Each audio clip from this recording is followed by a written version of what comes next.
Hey guys, welcome to source point. आज हम लोग डिस्कस करेंगे विजन आईएएस की करंट अफेयर्स जो कि पीटी 365 है। और ये सोशल इश्यूज़ में हम लोग देखेंगे। एक लेसन आपकी आ चुकी है, अगर आपने नहीं देखा है तो यहाँ पे आई बटन पे क्लिक करके ज़रूर देख लीजिए। आज स्टार्ट करेंगे पैटर्निटी लीव के साथ एंड देन यहाँ पे रेस्ट ऑफ द टॉपिक को कंप्लीट करने का कोशिश करेंगे। इस पीडीएफ को मैं अपने टेलीग्राम चैनल पे अपलोड कर दी हूँ, रिसोर्स पॉइंट यूपीएससी के नाम से। वहाँ से जाकर आप लोग ज़रूर डाउनलोड कर लीजिए, या फिर आप लोग गूगल पे विजन आईएएस पीटी 365 भी आप लोग लिख कर सर्च करके वहाँ से भी डाउनलोड कर सकते हो। क्योंकि ईपीएफओ की एडमिट कार्ड आ चुकी है, तो होपफुल हो चुके हैं कि अब एग्ज़ाम होने वाली है, तो इसलिए सिंसियर तरीके से आप लोग अपनी प्रिपरेशन कीजिए। चलिए स्टार्ट करते हैं। तो आइए अब स्टार्ट करते हैं पैटर्निटी लीव में। तो पैटर्निटी लीव कहने का क्या मतलब है, जैसे महिलाओं को जब वो माँ बनती है, न्यू बेबी बॉर्न होता है, तो उस समय जच्चा और बच्चा अपने हेल्थ की और अपने बेबी के हेल्थ की केयर कर सके, इसलिए उनको पेड लीव दिया जाता है।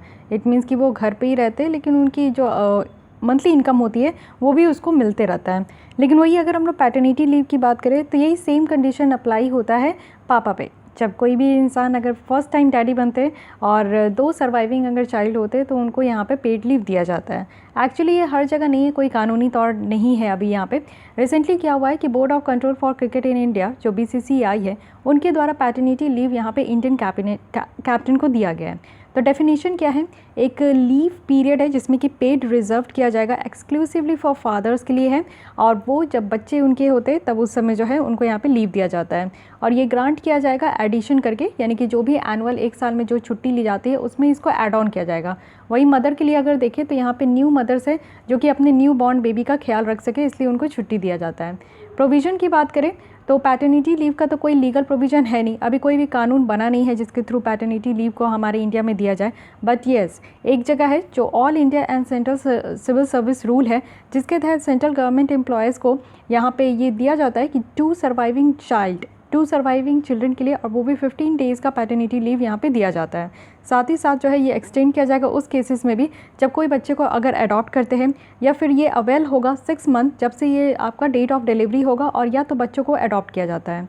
प्राइवेट ऑर्गेनाइजेशन में देखें तो इस तरीके का कोई भी कानून नहीं है जो कि प्राइवेट सेक्टर को मैंडेट करता है कि वो अपने यहाँ के एम्प्लॉय को पैटर्निटी लीव प्रोवाइड करे। लेकिन इसमें से भी कुछ ऐसे प्राइवेट इस्टेब्लिशमेंट है जो कि इस तरीके का पैटर्निटी लीव प्रोवाइड करते हैं। तो वही अगर हम लोग वीमेन की बात करें तो यहाँ पे तो अलग से कानून लाकर इनको प्रोवाइड किया गया है एक लीगल प्रोविज़न, जिसमें कि छुट्टी देने की बात की गई है, और ये है मैटरनिटी बेनिफिट एक्ट 2017 का। एक्चुअली ये सारे इस्टेब्लिशमेंट में अप्लाई होता है जहाँ पे 10 या 10 से ज़्यादा पर्सन काम कर रहे हैं। फर्स्ट टू सर्वाइविंग चाइल्ड की बात करें तो उनको यहाँ पे 26 वीक्स की छुट्टी दी जाएगी, और ये पेड लीव होगा, इसको ध्यान रखना है। यानी कि 26 वीक्स की जो सैलरी है वो डिडक्ट नहीं की जाएगी, वो उनको दी जाएगी। साथ ही जब थर्ड अगर बच्चे की एक्सपेक्ट कर रहे हैं, बेबी का एक्सपेक्ट कर रहे हैं, तो उसमें 12 वीक्स की यहाँ पे छुट्टी दी जाएगी। इट मीन्स कि 6 वीक्स जो आपका प्री डिलीवरी होगा और 6 वीक्स आपका पोस्ट डिलीवरी होगा। एडॉप्टिव और कमीशनिंग मदर की बात करें तो यहाँ पे 12 वीक्स रखा गया है। साथ ही जो भी मदर यहाँ पे मैटरनिटी बेनिफिट लेने के लिए एलिजिबल है, तो उन सारे विमेन को काम करना होगा एटलीस्ट 80 डेज़, वो भी पास्ट 12 मंथ्स में। जहाँ पे भी आप नौकरी लेने जा रहे हो तो एटलीस्ट आप वहाँ पे एक साल में 80 डेज़ तो काम करो, तभी आपको इस तरीके की जो है बेनिफिट आपको दिया जाएगा। ऐसा नहीं है कि सिर्फ आप इस मंथ जो है ज्वाइन कर लिए और नेक्स्ट मंथ से आपको मैटरनिटी बेनिफिट मिल जाए। नो, यहाँ पे टर्म्स एंड कंडीशन है उसको फॉलो करना ज़रूरी है। इस कानून में ये भी मैंडेट किया गया कि जो भी एम्प्लॉयर्स होंगे, अगर वो वीमेन है और उनको अपॉइंटमेंट के टाइम में ही बता देना है कि आपको यहाँ पे मैटरनिटी बेनिफिट दिया जाएगा। ठीक है, तो ये सारी बातें हैं। पैटर्निटी का प्रोविज़न हमारे इंडिया में क्या है और मैटरनिटी का क्या है, ये क्लियर हो गया। अब आते हैं रिलेटेड इन्फॉर्मेशन जो कि इस टॉपिक से रिलेटेड है। सबसे पहला क्या है कि मेंस्ट्रुअल लीव देने की बात की जा रही है, और ये इनिशिएटिव लाया गया है जोमेटो के द्वारा। जोमेटो के द्वारा अभी कहा गया है कि पेड पीरियड लीव पॉलिसी होनी चाहिए विमेन एम्प्लॉयर के लिए। लेकिन ये चीज़ें एक राज्य में चल रहा है जो कि स्टेट ऑफ बिहार, जिसमें कि 2 दिन की एक्स्ट्रा कैजुअल लीव दी जाती है पर मंथ, वो भी विमेन गवर्नमेंट एम्प्लॉयज़ को, कि वो अपनी जो है इस पीरियड में अपना टेक केयर कर सके। और ये कब से प्रोवाइड किया जा रहा है, तो 1992 से। मेंस्ट्रुएशन बेनिफिट बिल 2017 का देखें तो वो लोकसभा में टेबल किया गया था 2018 में, और इसमें भी यही डिमांड हो रही है कि जितनी भी वुमेन है जो पब्लिक या प्राइवेट सेक्टर में काम कर रहे हैं, तो एटलीस्ट उनको जो है ना 2 दिन की पेड मेंस्ट्रुअल लीव जो है हर एक मंथ देना चाहिए। तो ऐसा नहीं है कि 2 दिन की छुट्टी है तो उसकी जो इनकम है वो काट ले, वो डिडक्ट नहीं करना है। पेड मेंस्ट्रुअल लीव हर एक मंथ देना है, और अगर वो मेंस्ट्रुएशन के टाइम में काम कर भी रहे, वर्क प्लेस आ भी रही है, तो उनको वहाँ पे बेटर फैसिलिटी प्रोवाइड किया जाए। तो ये है मेंस्ट्रुअल लीव। यहाँ पे आप बात करते हैं चाइल्ड केयर लीव, तो बच्चों का केयर करने के लिए भी पेरेंट्स को यहाँ पे छुट्टी दी जाती है। अगर ऑल इंडिया सर्विस रूल्स के हिसाब से देखें तो वुमेन एम्प्लॉय, साथ ही साथ सिंगल पेरेंट, जो यहाँ पे सिंगल मेल पेरेंट एम्प्लॉय को यहाँ पे हक दिया गया है कि 2 सर्वाइविंग चाइल्ड है ना, तो उनको यहाँ पे 730 डेज़ का यानी कि 2 साल का यहाँ पे ग्रांट किया जाएगा छुट्टी। और साथ ही साथ इस 730 डेज़ में आप देखो तो ये जो छुट्टी होंगे ना, इसमें फुल सैलरी दिया जाएगा फर्स्ट 365 डेज़ का, और 80% सैलरी दी जाएगी नेक्स्ट 365 डेज़ का। अब यहाँ पे आप लोग देखो कि 2 साल का लगातार नहीं दिया जा रहा है। जब तक बच्चा 18 साल का ना हो जाता है तब तक आपको लगता है कि अपने बच्चों का केयर करने के लिए छुट्टी की ज़रूरत है, तो आप छुट्टी ले सकते हो। और ये छुट्टी आपका टोटल जो है 730 डेज़ का होना चाहिए, जो कि अदर्स छुट्टी में आपका इंक्लूड नहीं होगा, उसके साथ ये ऐड ऑन होगा। तो 730 डेज़ में जब फर्स्ट आपका 365 डेज़ टोटल हो जाएगा तो उस समय तक आपको फुल सैलरी दी जाएगी अगर आप बच्चों का केयर करने के लिए घर पे भी बैठे हो। लेकिन उसके बाद जो आपका यहाँ पे स्टार्ट होगा 365 डेज़ का, तो उसमें 80% आपको सैलरी दी जाएगी, 20% डिडक्ट कर ली जाएगी, ठीक है। और यहाँ पे एक अलग से मेजर्स रखा गया है उन गवर्नमेंट सर्वेंट के लिए जिनके अगर डिसेबल्ड बच्चे हैं, तो डिसेबल्ड बच्चे हैं तो वो यहाँ पे 22 ईयर तक जब उनके बच्चे हो जाएंगे 22 ईयर्स के, तब तक वो कभी भी छुट्टी ले सकते हैं। और ये अवेलेबल होगा एनी टाइम, या तो जब तक बच्चे 18 साल तक पहुंच जाते हैं तब तक कभी भी ले सकते हैं। ये जो चाइल्ड केयर लीव है ना, ये 6 पे कमीशन में इंट्रोड्यूस किया गया था। उससे पहले विमेन एम्प्लॉयर्स को था, और बाद में ये 7 पे कमीशन जो है इसके द्वारा यहाँ पे सिंगल मेल एम्प्लॉय को भी ऐड कर लिया गया। इसके पहले 2019 में मिनिस्ट्री ऑफ डिफेंस है जिनके द्वारा यहाँ पे चाइल्ड केयर लीव की बेनिफिट को सिंगल मेल सर्विस पर्सनल के लिए यहाँ पे एक्सटेंड किया गया था। तो ये भी ध्यान रखना है, हर एक स्टेटमेंट में आपका अपने आप क्वेश्चन बनने का चांसेस है, तो इस चीज़ को ध्यान रखिएगा। नेक्स्ट आते हैं यहाँ पे child labour, which is again very important. तो यहाँ पे कन्वेंशन नंबर 182 है जो कि ये कहता है worst form of child labour convention 1999। ये ILO का है, यानी कि इंटरनेशनल चाइल्ड ऑर्गेनाइजेशन का है, जो कि फर्स्ट इंटरनेशनल लेबर बन चुका है जिसमें कि यूनिवर्सल रेटिफिकेशन अचीव किया गया है। इट मीन्स कि इसे सारे 187 मेंबर कंट्रीज़ जो है इसको अब रेटिफाई कर चुके हैं, यानी कि अपने अपने कंट्री में इस तरीके के चाइल्ड लेबर को एलिमिनेट करने के लिए या रिड्यूस करने के लिए अपने यहाँ भी कानून बनाए हैं। तो ये पहला ऐसा इंटरनेशनल लेबर ऑर्गेनाइजेशन है जो कि फुल्ली रेटिफाइड है, ठीक है। साइन करना, रेटिफाइड करना, साइन करने का मतलब है कि हाँ आप उस कन्वेंशन के टाइम में उस सबमिट में आप प्रेजेंट हो और इस चीज़ से आप सहमत हो, तो अपनी सहमति दिखाने के लिए साइन किया जाता है मेंबर कंट्री के द्वारा। लेकिन जब आप पढ़ते हो कि मेंबर कंट्री ने रेटिफाई कर ली, इट मीन्स कि अपने कंट्री में भी इसी की जो रूल्स एंड रेगुलेशंस है, गाइडलाइंस है, उसी से रिलेटेड अपने यहाँ भी वो लोग जो है स्कीम्स लेकर आ चुके हैं। अब ILO के बारे में बेसिक चीज़ें समझते हैं। ये इंटरनेशनल लेबर ऑर्गेनाइजेशन है जो कि लेबर के ऊपर काम करते हैं। ट्राइपार्टाइट यूनाइटेड नेशन एजेंसी है, ठीक है। 3 ऑर्गेनाइजेशन यहाँ पे इंक्लूड है जो कि गवर्नमेंट, एम्प्लॉयज़ और वर्कर जो भी मेंबर स्टेट है उनको एक साथ लाया जाता है और कहा जाता है कि एक लेबर स्टैंडर्ड सेट करना है, कुछ पॉलिसीज़ डेवलप करनी है और साथ ही साथ डिसेंट वर्क होनी चाहिए सारे मेल और वुमेन के लिए। इंडिया इसका फाउंडिंग मेंबर है, यानी कि जब से ये ऑर्गेनाइजेशन आया है अस्तित्व में तब से इंडिया इसका मेंबर है। 8 ILO फाउंडेशन फंडामेंटल कन्वेंशन है, इसको भी देखिए, इसी से आपका एक बार UPSC में क्वेश्चन पूछा गया था। ये था आपका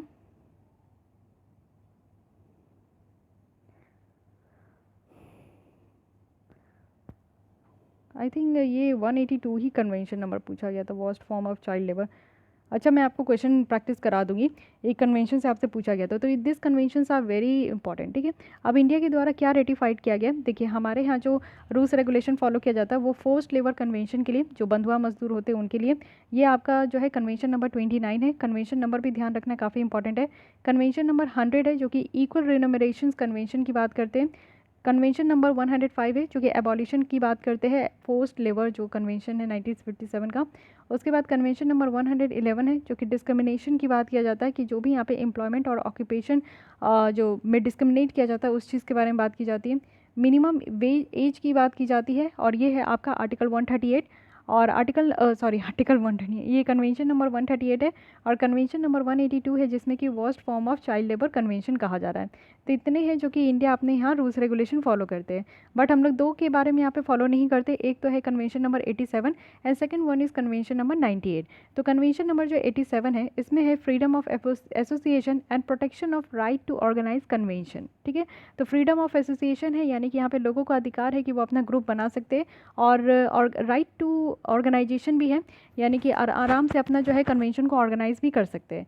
साथ ही right to organize and collect bargaining convention, तो बार्गेनिंग कन्वेंशंस के लिए भी यहाँ पे जो है हम लोग इसके बारे में रूल्स रेगुलेशन अपने यहाँ नहीं बनाए, बट इतने कन्वेंशंस और इसके नाम किस चीज़ से रिलेटेड है, इसको ध्यान रखना है। अब ILO की कन्वेंशन नंबर 182 के बारे में देखें, जो कि वर्स्ट फॉर्म बात किया जाता है चाइल्ड लेबर का। तो इसमें एक्चुअली क्या है ना कि बात की जाती है कि जो बच्चे जो यहाँ पे काम करते हैं, 14 साल से कम के बच्चे जो काम किए जाते हैं, इस चीज़ को ख़त्म करना है, ये वर्स्ट फॉर्म है। साथ ही यहाँ पे आप देखो कि ऑल फॉर्म्स ऑफ स्लेवरी है, जितना भी आपका स्लेव वाला काम किया जाता है, जैसे बच्चों को बेचा जाता है, ट्रैफिकिंग की जाती है और डेट बॉन्डेज होता है, फोर्स रिक्रूटमेंट होता है बच्चों का आर्म्ड कॉन्फ्लिक्ट में, तो ये सारी चीज़ों को रोकना है। साथ ही बच्चों को यहाँ पे प्रोस्टिट्यूशन वाले में, पोर्नोग्राफी वाले में, ये सारे गंदे कामों में इंक्लूड किया जाता है। इलिसिट एक्टिविटीज़ भी होती है, जैसे कि वो यहाँ पे ड्रग्स वगैरह का भी प्रोडक्शन करते हैं। साथ ही कोई भी काम जो कि उनको उनके हेल्थ, सेफ्टी और मोरल्स को हार्म करे, तो इस तरीके का जो काम किया जाता है, ये इसको हम लोग कहते हैं वर्स्ट फॉर्म हो गया चाइल्ड लेबर का। ठीक है, अब बच्चे को जो डिफ़ाइन किया गया है वो डिफरेंट डिफरेंट एक्ट में आप देखो कि डिफरेंट एज से डिफ़ाइन किया गया है कि एक्चुअली किस एज में आकर जो है हम लोग कहेंगे कि बच्चे इसी को कहते हैं। तो पॉक्सो एक्ट जो है वो कहता है कि 18 साल के जो बच्चे होते हैं उनको हम लोग बच्चे कहते हैं, 18 साल के बाद वो एडल्ट हो जाते हैं। और उसके बाद जुविलियन जस्टिस एक्ट है, उसमें कहा जाता है कि लेस देन 16 ईयर्स के जो लोग होते हैं उनको हम लोग बच्चे कहते हैं। साथ ही फैक्ट्रीज एक्ट है 1948 में, तो इसमें कहा जाता है कि 15 साल के कम के लोगों को हम लोग बच्चे कहते हैं। तो अब भैया हमारे यहाँ इतने 3 तरीके के कानून हैं जिसमें बच्चों का डेफिनेशन जो है डिफरेंट डिफरेंट है हर एक कानून में, ये सबसे बड़ी समस्या है। अब हम लोग एक्चुअली बच्चे कहेंगे किसको, जब चाइल्ड लेबर की बात आती है तो उसमें कौन है बच्चे, है कि नहीं। तो ये वाली सबसे प्रॉब्लम है। एटलीस्ट एक बार डिफाइन तो हो जाए हमारे कानून में कि बच्चे कितने एज को कहते हैं। एटलीस्ट साइंस तो पढ़ ले, साइंस में क्या कहा जाता है यार, पता नहीं ये कानून कैसे, कोई बात नहीं। ये वन ऑफ द ILO का 8 फंडामेंटल कन्वेंशन है जिसको कि अडॉप्ट किया गया है जेनेवा में 1999 में। ठीक है, अब यहाँ पे देखते हैं कि स्टेटस क्या है चाइल्ड लेबर का। तो ये जो आपको देखने को मिल रहा है और ये जो आपको पर्पल कलर का देखने को मिल रहा है, ये इंडिया का है। ये पूरा ऑल ओवर द वर्ल्ड का है, ये इंडिया का बताया जा रहा है। तो इंडिया का आप देख सकते हो कि 7.3% हमारे यहाँ चाइल्ड लेबर है। इट मीन्स कि 10 मिलियन बच्चे जो है इस चाइल्ड लेबर पे इंक्लूड है। ठीक है, और real of the rest of the world है ये। मतलब आप समझ सकते हो कि कितना बड़ा संख्या, कितने बड़े बच्चे जो हैं हमारे यहाँ, कितने लार्ज नंबर ऑफ बच्चे जो है वो चाइल्ड नंबर पे इंक्लूड है। टोटल आप देखो कि 152 मिलियन चिल्ड्रन है चाइल्ड लेबर में, और इसमें से 10 मिलियन जो बच्चे हैं वो हमारे ही कंट्री के हैं। साथ ही साथ 80% जो बच्चे हैं वो यहाँ पे ग्रामीण क्षेत्र में रहते हैं, और 20% है जो कि अर्बन क्षेत्र में रहते हैं, और वो यहाँ पे चाइल्ड लेबर के लिए काम करते हैं। चाइल्ड लेबर होता क्या है, अब इसके बारे में हम लोग डिटेल देखते हैं। एक हमारे यहाँ कानून है 2016 का, child labour prohibition and regulation amendment act 2016। Actually इसमें ये रोका जाता है कि कोई भी बच्चे जो है किसी भी तरीके का ऑक्यूपेशन में, और एडोलेसेंट जो है कोई भी हैजार्डियस ऑक्यूपेशंस ऑफ प्रोसेस में काम नहीं करेंगे। यहाँ पे फ़ाइन इम्पोज करने की बात की जाती है ऑन एनीवन जो कि इनको काम देते हैं और परमिट करते हैं काम करने के लिए। साथ ही यहाँ पे चाइल्ड लेबर को अलाउ किया जाता है हमारे फैमिली और फैमिली इंटरप्राइजेस में भी। साथ ही साथ आप देखो कि यहाँ पे न्यू कैटेगरी बन चुका है एडोलेसेंट का, जो कि 14 से 18 ग्रुप के बच्चे हैं जिनको कि एम्प्लॉयड किया जाता है नॉन हजार्डियस ऑक्यूपेशन का। तो ये सब यहाँ पे इस कानून के तहत आप देखो कि इंक्लूड है, जिसको कि यहाँ पे पेनल्टी दी जाती है। National child labour project scheme भी आया था। ये है क्या, ये सेंट्रल सेक्टर स्कीम है, यानी कि 100% जो फंड है वो सेंट्रल गवर्नमेंट के द्वारा दिया जाता है, और ministry of labour and employment है जो कि यहाँ पे काम करते हैं। और उनका यहाँ पे इस स्कीम के तहत एक मोटो था कि चाइल्ड लेबर को, सारे फॉर्म्स ऑफ चाइल्ड लेबर जितनी भी फॉर्म अभी हमने देखा उन सबको हटा देना है। और ये कैसे हटाया जाएगा, तो हमारे जो बच्चे हैं ना उनको आइडेंटिफाई करके और उनको यहाँ पे चाइल्ड लेबर के प्रोजेक्ट एरिया से हटा कर। तो सबसे पहला काम है यहाँ पे कि डिस्ट्रिक्ट प्रोजेक्ट सोसाइटी होगा, जिसको कि डिस्ट्रिक्ट लेवल पे सेटअप किया जाएगा, और यहाँ पे जो डिस्ट्रिक्ट DM होंगे ना वो यहाँ पे चेयरमैन होते हैं इस स्कीम के, जो कि इस प्रोजेक्ट को बेहतर तरीके से वो इम्प्लीमेंट कर सके। साथ ही जो बच्चे हैं 9 से 14 ईयर्स के, उनको यहाँ पे काम से विड्रॉन करना है। यानी कि आप देखते हो कि हमारे संविधान में भी कहा गया है कि फ्री यहाँ पे और कंपलसरी एजुकेशन प्रोवाइड करना है 6 से 14 साल के बच्चों तक। उनको कोई भी तरीके का चाइल्ड लेबर यहाँ पे नहीं करने देना है। तो यही चीज़ें यहाँ पे भी कही जा रही है। अब आगे देखते हैं कि इंडिया का क्या एफर्ट्स है इस चाइल्ड लेबर के अगेंस्ट में, यानी कि चाइल्ड लेबर को रोकने के लिए हमारे तरफ से क्या क्या यहाँ पे एफर्ट्स है। सबसे पहले आप देख सकते हो कि हमारे संविधान में कहाँ कहाँ प्रोविज़न है। सबसे पहले आर्टिकल 24 है, यानी कि ये फंडामेंटल राइट है, जिसमें कि चाइल्ड लेबर को रोकने का यहाँ पे बात की गई है कि कोई भी बच्चे को ये अधिकार नहीं है कि वो बचपन में ही काम करे। उसके बाद आर्टिकल 39A है, एक सेकेंड, 39E है, ई, हाँ 39E है, जो कि आपका DPSP में देखने को मिलेगा चाइल्ड लेबर को प्रोहिबिट करने के लिए। उसके बाद आर्टिकल आपका 23 भी है। 23 जो कहता है ना वो यहाँ पे आपका कहता है कि एक्सप्लॉयटेशन से बचाना, ठीक है, जो ह्यूमन ट्रैफिकिंग होती है उस तरीके से यहाँ पे बचाने की बात की जाती है, वो सारी चीज़ों को रोकना है।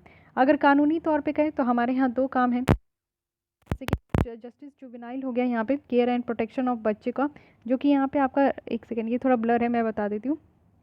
ये एक तरीके का बोला जाता है कि क्राइम है, पनिशेबल है। यहाँ पे जेल टर्म भी रखा गया है किसी के लिए भी जो भी यहाँ पे हैजार्डियस एम्प्लॉयमेंट रखते हैं बच्चों को, वो भी बंधुआ मजदूर टाइप में। राइट ऑफ चिल्ड्रन है to free and compulsory education 2019 में लाया गया, जिसमें ये कहा गया कि 6 से 14 साल के बच्चों को जो है कंपलसरी एजुकेशन प्रोवाइड करना है, तो ये कानूनी तौर पे है। उसके अलावा आप देखो कि चाइल्ड लेबर अमेंडमेंट एक्ट लाया गया 2016 में। उसके बाद द माइंस एक्ट लाया गया, जिसमें कि जो बच्चे हैं 18 साल से नीचे है उनको माइन में मतलब ये काम करने से रोकना है। फैक्ट्रीज एक्ट है, जिसमें कि 14 साल से बच्चों को जो है फैक्ट्री में काम करने से रोकना है। स्कीम भी लाया गया, स्कीम आप देख सकते हो कि एक तो है national child labour project scheme, जिसके बारे में अभी हम लोग देखिए सेंट्रल सेक्टर स्कीम है। सेकंड है यहाँ पे पेंसिल पोर्टल, तो पोर्टल यहाँ पे लॉन्च किया गया जिसको कि बेटर तरीके से यहाँ पे कंप्लेन किया जा सके, यानी कि जो भी बच्चे अगर चाइल्ड लेबर में इंक्लूड है तो उसका कंप्लेन भी किया जा सके और बेटर तरीके से यहाँ पे इम्प्लीमेंट भी कर सके इस स्कीम को। तो ये पूरा एफर्ट्स है जो कि चाइल्ड लेबर के अगेंस्ट में, तो इसको ध्यान रखना है। अब आगे बढ़ते और देखते हैं कि हमारे इंडियन एग्रीकल्चर में विमेन की क्या कंडीशन है। Very interesting. तो अभी रिसेंट क्या हुआ है कि फार्मर्स के द्वारा प्रोटेस्ट किया जा रहा है कि कुछ स्पॉटलाइट में लाया गया है, यानी कि ट्रेडिशनली ओवरलुक्ड जो ग्रुप ऑफ फीमेल फार्मर्स है उनके द्वारा यहाँ पे आप देखो कि कुछ इनको ओवरलुक्ड किया जा रहा है। हमारे यहाँ आप देखो कि किसान जब भी आप कहते हो तो आपके माइंड में क्या फ्रेम होता है, एक मेल पर्सन ही फ्रेम होता है एज अ किसान फार्मर, लेकिन फीमेल जो है वो आपको फ्रेम नहीं होती होगी। तो फीमेल जो यहाँ पे ग्रुप ऑफ फीमेल फार्मर है उनको काफ़ी ज़्यादा ओवरलुक किया जा रहा है, तो उसके लिए यहाँ पे प्रोटेस्ट किया गया था।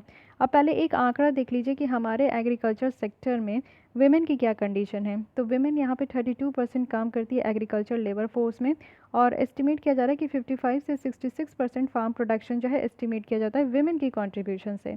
अगर हम लोग एग्रीकल्चर सेंसस 2015-16 देखें तो फीमेल के द्वारा यहाँ पे होल्डिंग की जा रही है, जो ऑपरेशनल होल्डिंग है वो इंक्रीज़ हो चुका है 14%, जो कि यहाँ पे आपका 2015-16 में, और यही आपका 5 साल पहले जो है 12% था। तो यानी कि फ़ीमेल की जो इंगेजमेंट है एग्रीकल्चर में वो बढ़ती जा रही है, और इसी से हम लोग देख रहे हैं कि जो पार्टिसिपेशन है फीमेल का मैनेजमेंट में और एग्रीकल्चर होल्डिंग के ऑपरेशन में ये बढ़ते जा रहा है। इसलिए आज के डेट में हम लोग फेमिनाइजेशन ऑफ एग्रीकल्चर कह रहे हैं। तो विमेन की जो यहाँ पे पार्टिसिपेशन है एग्रीकल्चर में वो बढ़ती ही जा रही है।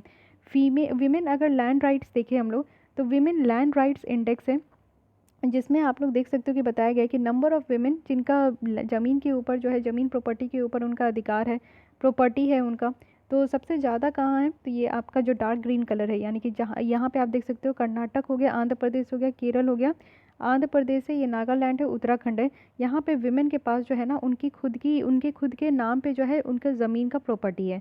मतलब आप लोग भी देखते हो कि जब प्रॉपर्टी रजिस्टर्ड होते हैं तो दादा के नाम पे हो गए, पापा के नाम पे हो गए, भाई के नाम पे हो गए, तो इस तरीके से जो है हर एक मेल पर्सन के ही नाम पे रजिस्टर्ड होता है, विमेन के नाम पे बहुत कम होता है। तो सबसे ज़्यादा जो है वो आप देख सकते हो कि यहाँ पे कर्नाटक, केरल, आंध्र प्रदेश, उत्तराखंड और ये यहाँ पे अरुणाचल प्रदेश है। उसके बाद की स्थिति अगर हम लोग देखें तो गुजरात, महाराष्ट्र, छत्तीसगढ़, तमिलनाडु, मिज़ोरम, हिमाचल प्रदेश, ये सारे। सबसे बुरी स्थिति कहाँ है, तो सबसे बुरी स्थिति तो इतना नहीं दिखाया जा रहा है, लेकिन हाँ इससे भी बुरी स्थिति आप देख सकते हो बाकी रेस्ट ऑफ दी स्टेट में है। तो ये थोड़ा बहुत ध्यान रखिएगा। अब यहाँ पे और भी बातें देखते हैं। जो यहाँ पे ग्रामीण से अर्बन माइग्रेशन बढ़ते जा रहा है, आप देख रहे हो कि बहुत सारे रीज़न के कारण जो मेल है वो ग्रामीण क्षेत्र से निकलकर अर्बन एरिया में आ रहे हैं, चाहे वो जॉब के लिए चाहे वो पढ़ाई के लिए। तो इससे क्या हो रहा है कि जो खेती बाड़ी है गांव में वो कौन संभालेगा, तो ऑब्वियस है घर में जो लेडीज़ बच जाती है, जो बच्चे बच जाते हैं, वो यहाँ पे खेती में काम करते हैं। इसी के कारण जो है नंबर ऑफ़ विमेन की मल्टीपल रोल, यानी कि वो कल्टिवेटर भी है, एंटरप्रेन्योर भी है और लेबरर भी है, इस तरीके से उनकी जो रोल है वो यहाँ पे बढ़ते जा रहा है। लेकिन ठीक है, बढ़ रहा है तो क्या प्रॉब्लम है, कोई प्रॉब्लम नहीं है, इससे विमेन की ओनरशिप में इंक्रीज़ हो रही है और ये बेनिफिट भी है। एक सेंस ऑफ सिक्योरिटी निकल कर आ रहा है, सेल्फ कॉन्फिडेंस निकल कर आ रही है महिलाओं में, और बार्गेनिंग पावर भी इंक्रीज़ हो रहा है। और इससे आप देख सकते हो कि अल्टीमेटली क्या हो रहा है, तो हमारी पब्लिक पार्टिसिपेशन बढ़ रही है। लिविंग कंडीशन महिलाओं की बढ़ते जा रही है, उनकी जो न्यूट्रिशन है, फूड सॉवरेनिटी है वो बढ़ते जा रहा है, उनका हेल्थ और जो एजुकेशन आउटकम्स है वो कहीं बढ़ते जा रहा है। ये आप देख सकते हो कि विमेन के लिए एक पॉजिटिव साइन ही है कि अगर उनकी पार्टिसिपेशन एग्रीकल्चर सेक्टर में बढ़ रही है तो इससे उनको नुकसान नहीं है, नुकसान बस इतना ही है कि उनको रिकॉग्नाइज़ नहीं किया जा रहा, बाकी और अगर आस्पेक्ट में आप देखोगे तो उनको फ़ायदा ही है। अब सरकार के द्वारा क्या क्या स्टेप्स लिए जा रहे हैं, तो सबसे पहला है कि महिला किसान सशक्तिकरण परियोजना। ये मिनिस्ट्री ऑफ रूरल डेवलपमेंट के अंदर ये स्कीम लाया गया, जिसमें विमेन को एम्पावर करने की बात की जा रही है और उनको यहाँ पे सिस्टमेटिक इन्वेस्टमेंट किया जाएगा, जिससे कि उनका पार्टिसिपेशन और प्रोडक्टिविटी जो है वो दोनों बढ़े। उसके बाद आयकार है ये है central institute for women in agriculture. ये पहली बार ऐसी इंस्टीट्यूशन है इंडिया में जो कि जेंडर रिलेटेड रिसर्च करेगी, वो भी एग्रीकल्चर में। थर्ड है कि एडिशनल सपोर्ट किया जा रहा है आज के डेट में जितनी भी एग्जिस्टिंग स्कीम है, जैसे एग्री क्लिनिक और एग्री बिजनेस सेंटर है, इंटीग्रेटेड स्कीम है एग्रीकल्चर मार्केटिंग के लिए, और सब मिशन है एग्रीकल्चर मैकेनिज्म के लिए, नेशनल फूड सिक्योरिटी मिशन है। तो ये कुछ ऐसे एग्जिस्टिंग मिशन है ना जिसमें कि काफ़ी सपोर्ट भी जो है विमेन को यहाँ पे दिया जा रहा है सरकार के द्वारा। So this is all about this report कि हमारे इंडियन एग्रीकल्चर में विमेन की जो पार्टिसिपेशन है वो बढ़ती ही जा रही है। इंपॉर्टेंट रिपोर्ट के बारे में बात करते हैं which is again very important, ये डायरेक्ट आपसे पूछ लिया जाएगा। वुमेन एंड ट्रेड की बात करें तो रोल ऑफ ट्रेड है इन प्रोमोटिंग विमेंस इक्वालिटी। ये जॉइंटली आपका प्रमोट किया जाता है, वर्ल्ड बैंक ग्रुप है और वर्ल्ड ट्रेड ऑर्गेनाइजेशन है। अब ये WB है, WTO है, दोनों के द्वारा यहाँ पे एक रिपोर्ट आपका पब्लिश किया गया कि जिसमें हम विमेन और ट्रेड की बात करें। तो ये आप समझ सकते हो कि ऑर्गेनाइजेशन जितनी इंपॉर्टेंट होगी वो रिपोर्ट भी उतनी ही इंपॉर्टेंट हो जाता है। तो कुछ और रिपोर्ट आप देखो कि वर्ल्ड बैंक के द्वारा इस रिपोर्ट के अलावा और कौन कौन सी रिपोर्ट वो पब्लिश करते हैं। तो ईज़ ऑफ डूइंग बिजनेस है जो कि यूपीएससी का एक फेवरेट टॉपिक आप कह सकते हो, 2 बार लगातार इस पर क्वेश्चन पूछा गया है। वर्ल्ड डेवलपमेंट रिपोर्ट है, ग्लोबल इकोनॉमिक प्रोस्पेक्टिव है। तो ये 3 तरीके का रिपोर्ट है जो कि वर्ल्ड बैंक लॉन्च करती है। WTO के बारे में आप देख सकते हो क्योंकि इस बार बहुत न्यूज़ में है, कल ही हमने देखा था वो 3 तरीके की बॉक्स। अच्छा बताइए क्या डिफरेंस है ग्रीन बॉक्स, अम्बर बॉक्स और येलो बॉक्स में, ठीक है। यहाँ पे बताइए WTO यहाँ पे, और ये तीनों बॉक्स सब्सिडी से रिलेटेड है तो इसके बारे में डिफरेंस बताइएगा। वर्ल्ड ट्रेड ऑर्गेनाइजेशन है, इसके अंदर जो यहाँ पे रिपोर्ट आपका पब्लिश होता है वो वर्ल्ड ट्रेड स्टैटिस्टिकल रिव्यू है और वर्ल्ड ट्रेड रिपोर्ट है, ठीक है। ये रिपोर्ट जो है पहली बार ये मेजर एफर्ट्स लेकर आई है जिसमें ये क्वान्टिफाई किया जाएगा कि कैसे जो है विमेन वो व्यापार से अफेक्ट हो रही है, तो इस चीज़ को देखा जाता है। उसके बाद sustainable development goal gender index है, ये एक न्यू इंडेक्स है जो कि लॉन्च किया जाता है और इसमें ग्लोबल जेंडर इक्वालिटी को मेजर करने के लिए। जेंडर इक्वालिटी का हम कहने का क्या मतलब है कि no different discriminations between male and female. तो जेंडर इक्वालिटी की बात की जाती है क्योंकि आप हर एक सेक्टर में ज़्यादातर देखते होंगे कि काफ़ी डिस्क्रिमिनेशन होती है। हमारे यहाँ मेल प्रेफरेंस ज़्यादा दिया जाता है एज़ कंपेरिजन टू फीमेल। तो इस तरीके का नहीं होना चाहिए। जब तक जेंडर इक्वालिटी ना आए तब तक हम लोग जो है किसी भी तरीके से डेवलप नहीं कर पाएंगे। तो इसलिए सस्टेनेबल डेवलपमेंट गोल है, टोटल 17 गोल है जो कि यूनाइटेड नेशन के द्वारा कहा गया है कि हमें 2030 तक उसे अचीव करना है। तो 2019 में इंडिया की रैंक इसमें 95 थी, वो भी 129 कंट्रीज़ में। इसको डेवलप किया जाता है इक्वल मेजर्स 2030 के द्वारा, एक जॉइंट एफर्ट्स है जो कि रीजनल और ग्लोबल ऑर्गेनाइजेशन लेकर आते हैं। साथ ही इसमें 51 जेंडर स्पेसिफिक इंडिकेटर है जिसको यहाँ पे देखा जाता है 14 of 17 official sustainable development goal. Total जो 17 सस्टेनेबल डेवलपमेंट गोल है उसमें से 14 में ही इसको देखा जाता है, ठीक है। यहाँ पे आप देखो कि पॉवर्टी हो गई, हेल्थ हो गई, education, literacy, political representation, equality, ये सारी चीज़ें देखी जाती है, फाइन। और यहाँ पे जो ओवरऑल स्कोर दिया जाता है वो यहाँ पे 0 से 100 दिया जाता है। एक स्कोर अगर 100 है तो ये इंडिकेट किया जाता है कि जेंडर इक्वालिटी को अचीव किया गया है, लेकिन अगर 0 है तो ये समझ लिया जाता है कि वहाँ पे परफॉर्मेंस भी 0 है, ठीक है। लॉस्ट एट होम रिपोर्ट है, यानी कि ये यूनाइटेड नेशन जो चिल्ड्रन फंड है यूनिसेफ उसके द्वारा पब्लिश किया गया है। इस रिपोर्ट में ये बताया जाता है कि जो इंटरनली डिस्प्लेस्ड चिल्ड्रन है, यानी कि आप देखो कि एक कंट्री के अंदर ही जो चिल्ड्रन को यहाँ से डिस्प्लेस किया जा रहा है तो उसके लिए क्या चैलेंजेस वो फेस करते हैं, क्या रिस्क उनको निकल कर आता है और अर्जेंट नीड क्या एक्शन लेने की ज़रूरत है उनको प्रोटेक्ट करने के लिए। तो इस रिपोर्ट के अकॉर्डिंग अगर हम लोग देखें कि इंडिया में total number of new internal displacement अगर 2019 में देखें तो ये 5 मिलियन है। और ये देखने को कहा जा रहा है कि ये डिजास्टर के कारण जो बच्चे हैं ना वो डिस्प्लेस हो जाते हैं, ऐसा कहा जा रहा है। कॉन्फ्लिक्ट और वायलेंस भी यहाँ पे की कॉज है जो कि इंटरनल डिस्प्लेसमेंट का, बच्चे का और उनके फैमिली का। तो ये लॉस्ट एट होम है जो कि याद रखना है कि बच्चों से रिलेटेड है, इसलिए इसको यूनिसेफ के द्वारा लाया गया। और साथ ही बच्चों के लिए जो इंटरनली डिस्प्लेसमेंट है, जैसे आप देखते हो कोई डिजास्टर आ गया, बाढ़ आ जाता है तो उनके घर बह जाते हैं, तो बहुत सारे लोगों को फैमिली के साथ जो है बच्चों को भी एक जगह से दूसरी जगह डिस्प्लेस किया जाता है। तो कितने बच्चे जो है इंटरनली डिस्प्लेस हो रहे हैं उस चीज़ को मेज़र करने के लिए इस रिपोर्ट को लाया गया है। अब यहाँ पे अदर इंपॉर्टेंट न्यूज़ भी देख लेते हैं। जैसे इंडिया का first international women trade centre है, तो ये आपका सेटअप किया गया है अंगामैली, कोची में, केरल में। ये आपको देखने को मिलेगा रीजन है। इसका एम है कि विमेन जो एंटरप्रेन्योरशिप है उसको एक्सेलरेट करना है और जेंडर पैरिटी को सिक्योर करना है। इट मीन्स कि इक्वालिटी होना चाहिए विमेन और मेल में। तो जैसे आज के डेट में जो मेल एंटरप्रेन्योर्स है वो बढ़ते ही जा रहे हैं, तो इस हिसाब से विमेन एंटरप्रेन्योर्स को भी बढ़ाने के लिए यहाँ पे इंडिया का first international women trade centre open हुआ है केरल में। कोविड-19 श्री शक्ति चैलेंज है, यानी कि माई गवर्नमेंट जो है इन कोलैब करके यूनाइटेड नेशन विमेन के साथ वो इस चैलेंज को लॉन्च किए थे अप्रैल 2020 में। और ये लॉन्च किया गया था एक ऑब्जेक्टिव के साथ, जिसमें कि वुमेन को इनकरेज करना है और साथ ही इन्वॉल्व करना है स्टार्टअप लीड्स कंपनी में। स्टार्टअप कहने का मतलब है कि अगर कोई भी लोग अपनी बिज़नेस को, अपना खुद का बिज़नेस स्टार्ट करना चाहते हैं और कुछ आइडिया है उसको इम्प्लीमेंट करना चाहते हैं, तो वो स्टार्टअप में आ सकते हैं। तो इनोवेटिव सॉल्यूशंस के साथ, जो कि हम लोग कोविड-19 से जो है इसका सॉल्यूशन निकाल सके और कोविड-19 से जो है हम लोग फाइट कर सके, तो इसलिए कोविड-19 श्री शक्ति चैलेंज लाया गया था। नेक्स्ट है सुप्रीम कोर्ट के द्वारा यहाँ पे इशू किया गया है mirror order in child custody case. तो मिरर ऑर्डर है क्या? मिरर ऑर्डर एक तरीके का एंसिलियरी और ऑक्सिलियरी है इन कैरेक्टर। इट मीन्स कि यहाँ पे जो है कोर्ट के द्वारा जो भी ऑर्डर पास किया गया है उसको सपोर्ट किया जाएगा और प्राइमरी जुरिस्डिक्शन के साथ जो है इसको एक्सरसाइज किया जाएगा जितने भी बच्चे कस्टडी में आते हैं। तो जजमेंट यहाँ पे दिया गया है एक पिटीशन के द्वारा, जो कि कस्टडी ऑफ चाइल्ड की बात करे, जिसके फादर जो है ना केनिया में बेस्ड है और मदर इंडिया की है।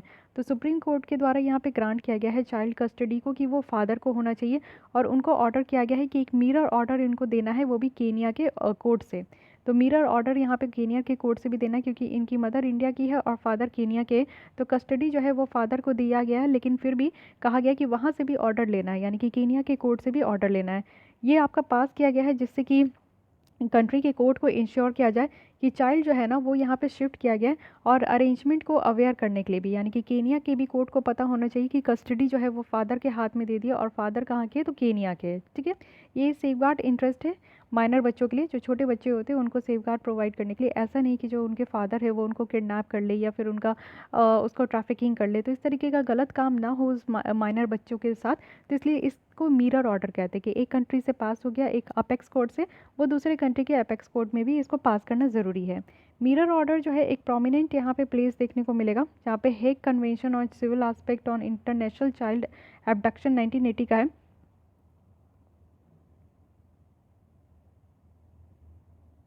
जिसमें ये अप्लाई नहीं होता है। कन्वेक्शन में क्या है कि बच्चों को यहाँ पे प्रोटेक्ट करना है कोई भी हार्मफुल इफेक्ट से, यानी कि एब्डक्शन हो रहा है, उनका चोरी हो रहा है या फिर उनको किडनैप कर लिया जा रहा है, तो उनसे उनको प्रोटेक्ट करना है।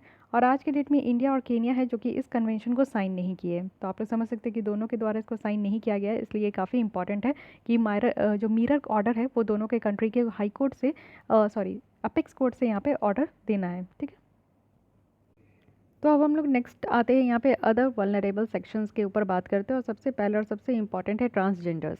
पहली बार यहाँ पे national council for transgender person लाया गया, तो इसके बारे में देखते हैं। एक कानून के तहत लाया गया जो कि transgender person protection of right act 2019 है। इसी के तहत ये national council for transgender person ये बनाया गया है। अब इस काउंसिल के बारे में देखते हैं। इस काउंसिल की टेन्योर है 3 ईयर्स, सबसे पहले यही याद रखना है। सेकंड है कि मेन फंक्शन अगर इस काउंसिल का देखें तो यहाँ पे सेंट्रल गवर्नमेंट को एडवाइस किया जाएगा कि ट्रांसजेंडर पर्सन के लिए अगर कोई पॉलिसी लानी है, प्रोग्राम लाना है, कुछ कानून लाना है ना, तो यहाँ पे सेंट्रल गवर्नमेंट को एडवाइस किया जाएगा। साथ ही यहाँ पे मॉनिटर किया जाएगा जो ऑलरेडी पॉलिसीज़ है तो और प्रोग्राम है उसका किस तरीके से यहाँ पे इम्पैक्ट हो रहा है, उनको कुछ फ़ायदा हो रहा है कि नहीं ट्रांसजेंडर पर्सन को, तो इस चीज़ को देखा जाएगा। साथ ही यहाँ पे रिव्यू किया जाएगा और जो भी एक्टिविटीज़ है सारे डिपार्टमेंट्स को उसको एक साथ लाया जाएगा। और जो भी ग्रीवियंस है, जैसे ट्रांसजेंडर पर्सन बहुत ही आइसोलेट रहते हैं, उनको ना ही हॉस्पिटल की फैसिलिटी मिलती है, ना ही अच्छा खासा एजुकेशन सिस्टम है उनके पास, ना ही वो उनको और भी फैसिलिटी मिलती है, वो मेन मार्केट में नहीं आराम से ओपनली घूम पाते हैं, काफ़ी डिस्क्रिमिनेशन झेलना पड़ता है।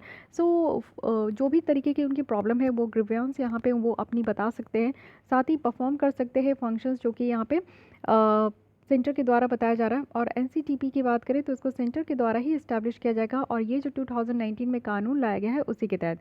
साथ ही इस कानून में क्या है ना कि कोई भी तरीके का डिस्क्रिमिनेशन नहीं करना है। इट मीन्स कि जितना भी आप देखो कि कहीं पे भी ट्रांसजेंडर पर्सन होते हैं तो उनको काफ़ी घूर के लोग दिखते हैं, साथ ही साथ उनको कहीं भी मॉल वगैरह में इंटर करने से रोक दिया जाता है, इवन ब्यूटी पार्लर में भी इंटर करने से कई बार रोक दिया जाता है। मैं भी देखी थी ये चीज़ें, तो मेरे आँख के सामने हुई थी। आपने भी देखा होगा कि बहुत तरीके के डिस्क्रिमिनेशन करते, जहाँ पर भी वो लोग रहते वहाँ से लोग दूर भागते हैं। तो इस तरीके की डिस्क्रिमिनेशन नहीं करनी है। और right to self perceived gender identity है कि वो अपने आप को जो है as a male, as a female या फिर ट्रांसजेंडर जिस तरीके से वो दिखाना चाहते हैं वो सेल्फ यहाँ पे बता सकते हैं।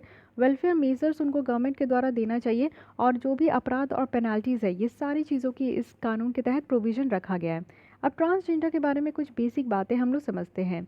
इस कानून के अकॉर्डिंग अगर हम लोग देखें तो ट्रांसजेंडर कौन होते हैं? एक्चुअली ट्रांसजेंडर वो पर्सन होते हैं जिनकी जेंडर जो है जो बर्थ से ये डिफ़ाइन हो जाता है कि ये मेल है कि फ़ीमेल है, लड़का है कि लड़की है, अगर उस तरीके का डिफ़ाइन नहीं हो पा रहा है तो उन्हें हम लोग ट्रांसजेंडर कर देते हैं। और ट्रांसजेंडर में भी बहुत तरीके के होते हैं, जिसमें ट्रांस मेन हो गए, ट्रांस वीमेन हो गए, पर्सन जिनमें इंटरसेक्स आपको देखने को मिलेगा, वेरिएशन हो गया, या फिर जेंडर क्वीर हो गए, और पर्सन जो कि सोशियो कल्चरल आइडेंटिटीज़, जैसे उनको क्या हम लोग बोलते हैं, तो लोकल लैंग्वेज में आप देखो कहीं किन्नर बोलते हैं, कहीं हिजड़ा बोलते हैं, कहीं अरावनी बोलते हैं, कहीं जोगता बोलते हैं। तो इस तरीके से जब उन लोगों को बुलाया जाता है, कॉल किया जाता है, उनको ऐसा माना जाता है, तो उसको हम लोग यहाँ पे ट्रांसजेंडर कहते हैं। ठीक है। अगर हम लोग सेंसस 2011 के हिसाब से देखें, जो जनगणना है, तो हमारे इंडिया में जो ट्रांसजेंडर की पॉपुलेशन है वो 4.9 लाख है। हाईएस्ट प्रोपोर्शन सबसे ज़्यादा जो आपको देखने को मिलेगा वो यूपी में है, उसके बाद आंध्र प्रदेश, महाराष्ट्र, बिहार, मध्य प्रदेश और वेस्ट बंगाल में है। ठीक है। तो यूपी में 28% तक पॉपुलेशन है ट्रांसजेंडर की। तो ये सब बेसिक फैक्ट्स एंड फिगर है। अदर प्रोविजन हम लोग देखें कि इस कानून में क्या क्या रखा गया है, तो मेनली इस कानून का एम यही है कि अब ट्रांसजेंडर पर्सन की राइट्स को प्रोटेक्ट करना, कि वो भी सिटीजन ऑफ इंडिया है, तो उनको भी एक कॉमन जो है सिटीजन जैसा रहने का और जीने का लाइफ उनको अधिकार है। तो उनके अधिकार का बहुत हनन हो चुका, अब नहीं हनन करना है। साथ ही जितने भी वेलफेयर प्रोविजंस है उन तक उनको प्रोवाइड करना है। साथ ही सर्टिफिकेट भी देना है उनके आइडेंटिटी का, और ये सर्टिफिकेट जो है एटलीस्ट यहाँ पे आप देखो कि जो डिस्ट्रिक्ट मजिस्ट्रेट होंगे, डीएम होंगे उनके एरिया के, तो उनके द्वारा यहाँ पे आइडेंटिटी का सर्टिफिकेट उनको दिया जाएगा। ठीक है। और साथ ही साथ इंडिकेट किया जाएगा कि उनको जो है ट्रांसजेंडर की कैटेगरी में रखा जाए। वेलफेयर मेजर्स जो गवर्नमेंट के द्वारा लाई जाती है, उनको वो सारे मेजर्स जो है उन तक पहुंचाने की बात की जा रही है। ऑफेंस और पेनाल्टीज़ अगर देखें, तो पेनाल्टीज़ है यहाँ पे, अपराध यहाँ पे अगर है तो 6 महीने और 2 साल तक का है। फोर्स्ड और अगर बॉन्डेड लेबर कराया जा रहा है, यानी कि ट्रांसजेंडर पर्सन से अगर ज़बरदस्ती कोई काम कराया जा रहा है, उनको कोई भी पब्लिक प्लेसेस को यूज़ करने से मना कर दिया जा रहा है, जैसे अभी मैं जितना भी बताई, मान लीजिए टेंपल नहीं जाने दिया जा रहा है, पार्क में एंट्री उनकी बंद कर दी गई है, होटल रेस्टोरेंट में उनकी एंट्री नहीं हो रही है, तो इस तरीके से यहाँ पे उनको सेफ गार्ड दिया जाएगा। साथ ही हाउस होल्ड से अगर उनको बाहर निकाल दिया गया है, इवन आप लोग देखते हो कि कई परिवार में इस तरीके के बच्चे अगर जन्म लेते हैं तो उनको घर से बाहर निकाल दिया जाता है, तो गाँव से भी बाहर निकाल दिया जाता है, ऐसा भी किया जा रहा है, तो यहाँ पे दंडित किया जाएगा उनके फैमिली मेम्बर्स को। साथ ही फिजिकल, सेक्सुअल, वर्बल, इमोशनल और इकोनॉमिक एब्यूज़, किसी भी तरीके का अगर छेड़खानी हुई है उनके साथ ना, तो फिर ये आपको बख्शा नहीं जाएगा। हेल्थ केयर की अगर बात करें, तो गवर्नमेंट के द्वारा यहाँ पे बोला गया है कि कुछ स्टेप्स ज़रूर लेकर आना है, जिनसे कि उनको हेल्थ फैसिलिटी प्रोवाइड किया जाना चाहिए। क्योंकि आप देखो कि बहुत सारे जो बीमारी है, स्पेशली यहाँ पे एचआईवी के बारे में बोला जाता है कि एचआईवी सबसे ज़्यादा ट्रांसजेंडर पर्सन में ही होता है। एटलीस्ट एक्चुअली ये इसलिए होता है ना, क्योंकि वो लोग अपनी ट्रीटमेंट नहीं कराते, हॉस्पिटल में भी उनका ट्रीटमेंट करने के लिए वो लोग डिनाई कर देते हैं, उनको बेटर सर्विस प्रोवाइड नहीं किया जाता। तो इस तरीके की जो घातक बीमारियाँ हैं वो आपको ट्रांसजेंडर पीपल्स में देखने को मिलेगा। तो एक्चुअली जो बीमारी है उनको और स्प्रेड ना होने दे, और उनको उनको उनकी ही हेल्थ की रक्षा करने के लिए इस तरीके का यहाँ पे प्रोग्राम लाया जा रहा है। फाइन। अदर प्रोविजंस अगर हम लोग देखें कि उनकी कम्युनिटी को प्रोटेक्ट करने के लिए और क्या क्या है, तो हमारे कॉन्स्टिट्यूशन में बाकायदा इसके लिए रखा गया है। आर्टिकल 14 है, जो कि कानून कहता है कि कानून के सामान सबको ही बराबर है। आर्टिकल 15 है, जिसमें कि डिस्क्रिमिनेशन नहीं करना है on the basis of ground of sex, ठीक है, जेंडर, प्लेस ऑफ बर्थ, ये सारी चीज़ों से, रेस, कास्ट, क्रीड, ये सारी चीज़ों से किसी भी तरीके का डिस्क्रिमिनेशन नहीं करना है। आर्टिकल 19 है कि राइट टू लाइफ देती है, कि उनको भी पूरा अधिकार है कि वो एसोसिएशन फॉर्म कर सकते हैं, वो कहीं भी ट्रैवल कर सकते हैं, इंडिया में कहीं पे भी रह सकते हैं, वो कोई भी ऑक्यूपेशन होल्ड कर सकते हैं। साथ ही यहाँ पे आर्टिकल 21 है, sorry, article 21 is right to life and article 19 is right to freedom. तो फ्रीडम के अंदर 6 तरीके का जो फ्रीडम है कि आप कहीं भी रह सकते हो, कोई भी यहाँ पे असेंबली फॉर्म कर सकते हो, एसोसिएशन बना सकते हो, साथ ही आप लोग फ्रीली इंडिया में कहीं पे भी रह सकते हो, कोई भी ऑक्यूपेशन होल्ड कर सकते हो, कोई भी रिलीजन फॉलो कर सकते हो। तो ये सारे जो फ्रीडम है, राइट टू फ्रीडम, वो आर्टिकल 19 में है। आर्टिकल 21 में है राइट टू प्रिवेसी भी है, राइट टू लाइफ भी है, ये सारी चीज़ें, right to life with dignity है, तो ये सारी चीज़ें हमारे संविधान में दी गई हैं। उसके बाद नेशनल पोर्टल भी बनाया गया है ट्रांसजेंडर पर्सन में, जिसमें कि उनको आई कार्ड दिया जाएगा ट्रांसजेंडर के लिए, बिना किसी फिजिकल इंटरफेरेंस, यानी कि उनको कहीं पे भी ऑफिस में विजिट करने की ज़रूरत नहीं है, उनको ये online he I card provide कर दिया जाएगा। साथ ही गरिमा गृह है, शेल्टर होम प्रोवाइड किया जाएगा वैसे ही ट्रांसजेंडर पर्सन को, जिनको आप देखते हो कि बहुत सारे ट्रांसजेंडर पर्सन है, उनका खुद का घर नहीं होता है, वो इधर उधर घूम के रह लेते हैं, तो उनको एक अच्छा खासा घर प्रोवाइड किया जाएगा, जिसमें बेसिक जो एमिनिटीज़ है, जैसे रहने के लिए घर, खाने के लिए कपड़ा, मेडिकल केयर हो गया, सारी चीज़ें उनको प्रोवाइड की जाएगी। साथ ही कुडॉल है, यानी कि गिफ्ट इनिशिएटिव है मणिपुर में, तो यहाँ पे क्राउड फंडेड इनिशिएटिव लाया गया है, या ऑल, या फिर इम्फाल बेस्ड ये एनजीओ है या ऑल, उनके द्वारा लाया गया है, और इंडिया का फर्स्ट ट्रांसजेंडर फुटबॉल टीम बनाया गया है, तो काफ़ी बेहतरीन बात है। साथ ही केरल यहाँ पे फर्स्ट स्टेट है जिनके द्वारा ट्रांसजेंडर पॉलिसी जो है 2015 में लाया गया था, यानी कि एक आपका स्कीम लाया गया था जो कि स्पेशली फॉर ट्रांसजेंडर पीपल। तो इतनी बातें याद रखनी है।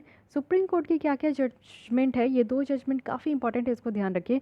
फर्स्ट इज़ नालसा जजमेंट जो 2014 का था, एंड सेकंड केस है नवतेज सिंह जौहर वर्सेस यूनियन ऑफ इंडिया, तो इसको भी ध्यान में रखना है। तो सबसे पहले देखते हैं कि नवतेज सिंह जौहर वर्सेस यूनियन ऑफ इंडिया में क्या कहा गया था। एक्चुअली यहाँ पे जो होमोसेक्सुअलिटी है ना, उसको डीक्रिमिनलाइज कर दिया गया था सुप्रीम कोर्ट के द्वारा 2018 में। इट मीन्स कि जो लेस्बियन है, अगर लड़की एक दूसरे के साथ कंफर्टेबल है, शादी करना चाहती है, रहना चाहती है, तो अब इसमें कोई भी इंटरफेयर नहीं कर सकता, इसको पनिशेबल नहीं है। लड़का गे एक साथ रहना चाहते हैं, तो वो लोग शादी करना चाहते हैं, आगे एक साथ ज़िंदगी बिताना चाहते हैं, तो अब ये फ्रीडम है कि कोई भी किसी के साथ रह सकता है, इसको कोई भी पेनलाइज नहीं किया जाएगा। और इसी के साथ एक सेक्शन था आईपीसी का, इंडियन पीनल कोड का सेक्शन 377, जिसको स्टक डाउन कर दिया गया था। इट मीन्स कि अब डीक्रिमिनलाइज कर दिया गया है, कोई भी अब गे या फिर लेस्बियन किसी भी तरीके के ग्रुप कम्युनिटी के यहाँ पे लोगों को पेनलाइज नहीं किया जाएगा। ये कहा गया था नवतेज सिंह जौहर वर्सेस यूनियन ऑफ इंडिया में। नालसा जजमेंट में क्या कहा गया था कि नालसा जजमेंट में पहली बार लाई गई थी 2014 में, कि जैसे आपका सेक्स होता है मेल और फीमेल, उसी तरीके से थर्ड एक सेक्स होगा जिसको हम लोग यहाँ पे थर्ड जेंडर कहेंगे, ठीक है, ट्रांसजेंडर नहीं कहेंगे, थर्ड जेंडर के नाम से कहेंगे। साथ ही यहाँ पे उनको ये अधिकार दिया गया है कि वो अपनी आइडेंटिटी खुद ही चूज़ करे कि वो क्या है। साथ ही यहाँ पे स्टेट को डायरेक्ट किया गया था कि रिजर्वेशन अगर उनको प्रोवाइड करना है एजुकेशन में या एम्प्लॉयमेंट में, तो वो उनको प्रोवाइड कर सकते हैं, लेकिन ओबीसी कैटेगरी के अंदर, क्योंकि स्केड्यूल कास्ट स्केड्यूल ट्राइब भी है, तो उनके लिए अलग से रिजर्वेशन का नहीं, लेकिन जो 27% ऑफ रिजर्वेशन ओबीसी को दिया जाता है, तो उस बेसिस पे जो है ट्रांसजेंडर को यहाँ पे रिजर्वेशन प्रोवाइड किया जा सकता है। साथ ही स्टेट को भी कहा गया था कि स्पेशल प्रोविज़न यहाँ पे लेकर आ सकते हैं एचआईवी सर्विलांस करने के लिए, जो ट्रांसजेंडर पर्सन में बहुत ज़्यादा होता है। साथ ही अच्छा खासा हेल्थ फैसिलिटी उनको प्रोवाइड करने की बात की गई थी। साथ ही ये भी स्टेट को डायरेक्ट किया गया था कि कुछ अच्छा खासा सोशल वेलफेयर स्कीम्स जो है वो यहाँ पे फ्रेम किया जाए, और सारे तरीके से उनका डेवलपमेंट करने के लिए, क्योंकि ट्रांसजेंडर पर्सन के बारे में आप एक बार सोचोगे तो वो बहुत ही ज़्यादा पिछड़े हैं। जो एक्चुअल डेवलपमेंट करना चाहिए उनसे वो बहुत पिछड़े, आइसोलेट रहते हैं, वो उनको किसी भी तरीके का फैसिलिटी नहीं मिलता है, तो इसलिए उनको अब मेन जोन में लाने की ज़रूरत है। तो इस तरीके का नालसा जजमेंट बोला गया था इसमें। फाइन, अब यहाँ पे भी देख लेते हैं इस कानून में, जो यहाँ पे आपका ट्रांसजेंडर प्रोटेक्शंस एक्ट है 2019 का, इस कानून में जो है डिस्क्रिमिनेशन प्रोहिबिट किया गया था, और किस किस तरीके का, यानी कि एजुकेशन, कोई भी स्कूल में पढ़ने से मना नहीं किया जा सकता, कोई कॉलेजेस में इनको पढ़ने से मना नहीं किया जा सकता, एम्प्लॉयमेंट कहीं पे भी नौकरी कर रहे हो, चाहे ऑर्गेनाइज्ड अनऑर्गेनाइज्ड पब्लिक सेक्टर या प्राइवेट सेक्टर, कहीं पे भी इनको एम्प्लॉयमेंट देने से मना नहीं किया जा सकता, हेल्थ केयर सर्विस प्रोवाइड करने से मना नहीं किया जा सकता, इनको एक्सेस है होना चाहिए गुड फैसिलिटीज़ का, अपॉर्चुनिटी होना चाहिए कि वो उनको पब्लिक प्लेसेस की पूरी तरीके से अवेलेबल हो। राइट टू मूवमेंट है, वो कहीं पे भी आ जा सकते हैं। राइट टू रिसाइड है कि वो हमारे कंट्री में कहीं पे भी रह सकते हैं, रेंट में रह सकते हैं या फिर अपनी प्रॉपर्टी भी खुद वो ऑक्यूपाई कर सकते हैं। साथ ही उनके पास अपॉर्चुनिटी है कि वो पब्लिक या प्राइवेट ऑफिस भी होल्ड कर सकते हैं, एक्सेस कर सकते हैं गवर्नमेंट और प्राइवेट इस्टेब्लिशमेंट को, जहाँ पे भी उनको केयर और कस्टडी अच्छी तरीके से ट्रांसजेंडर पर्सन की होनी चाहिए। सो ये सारी चीज़ें इंक्लूड है इस कानून के अंदर। तो हम लोग यहाँ पे सिर्फ बेसिक चीज़ें यहाँ पे पढ़ते हैं, लेकिन चीज़ों को समझने का कोशिश कीजिए कि आपको अगर कोई कानून बनाने दे दिया जाए कि ट्रांसजेंडर के लिए आप क्या क्या कानून बनाओगे, तो क्या क्या बेसिक पॉइंट आप लोग इंक्लूड करोगे, तो वही चीज़ यहाँ पे भी है। कुछ चीज़ों को रटने की ज़रूरत नहीं, जैसे आप लोग बोलते हो कि कोई भी कानून को, क्योंकि सिंपली ये आपका कानून जो है ना यूपीएससी में पूछ लिया जाएगा, ईपीएफओ में पूछ लिया जाता है, तो ऐसा नहीं है कि आपसे बहुत बड़ा चीज़ पूछ लिया जाए कि आपको नहीं पता है। आप एक दो बार इसको रीड कर लोगे, आपके माइंड में ये क्लियरिटी निकल कर आ जाता है कि हाँ, इस कानून में किस किस चीज़ की ज़रूरत है और किस तरीके से उसको रखा गया है। अब यहाँ पर बताया जा रहा है national council for transgender person, तो इसमें हम लोग देख लेते हैं। चेयरमैन होंगे, वाइस चेयरमैन होंगे। चेयरमैन कौन होंगे, तो union ministry for social justice यहाँ पे चेयरमैन होंगे। वाइस चेयरमैन कौन होंगे, तो minister of state for social justice यहाँ पे वाइस चेयरमैन होंगे। अब मेंबर होंगे, और वो भी मिनिस्टर कौन कौन, तो health minister, home minister, minority affairs minister, education minister, rural development, labour, और ये सारे होंगे। साथ ही member from department of pension and NITI Aayog के और नेशनल ह्यूमन राइट कमीशन के, ये सारे यहाँ के जो है ना मेंबर होंगे, इस डिपार्टमेंट के मेंबर होंगे, ठीक है। रिप्रेजेंटेटिव्स आपको देखने को मिलेगा 5 स्टेट और यूटीज़ से है, वो भी रोटेशनल बेसिस में।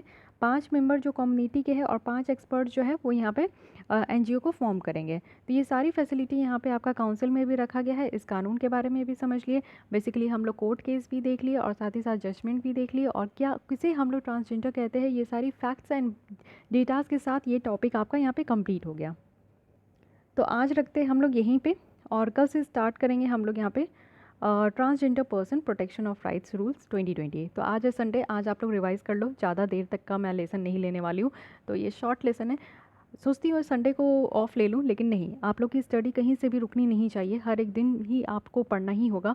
और इस तरीके से आप हर एक दिन थोड़ा थोड़ा पढ़ते जाओगे तो सारी चीज़ें आपकी धीरे धीरे कवर होती जाएगी।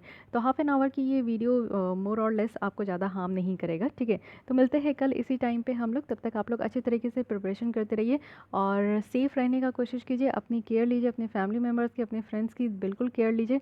अननेसेसरी बाहर जाने की ज़रूरत नहीं है, क्योंकि आप लोग देख रहे हो कि केसेस किस तरीके से बढ़ते जा रही है। तो अपना ख्याल रखें और समाज का ख्याल रखें, इसी में हमारी सबकी भलाई है। तो आज के लिए इतनी, मिलते हैं कल।